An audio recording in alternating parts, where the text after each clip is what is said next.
Türkmen Döwlet Ykdysadyýet we Dolandyryş Institutynyň makro ykdysadyýet dersi boýunça 3-nji açyk halkara internet olimpiadasy geçirildi.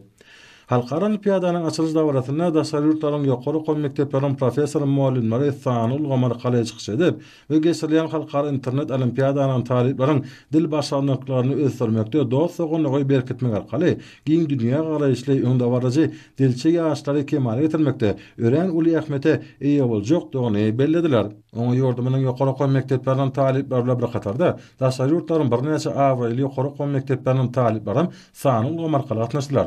Bir olimpiadada okuyan hünärine bagly bolmazdan ýordamynyň her ýokary okul mekdebinden 4 jemi 62 talip daşary ýurtlardan jemi 58 talip gatnaşyp öz ekinlerini bilim derejelerini görkezdiler.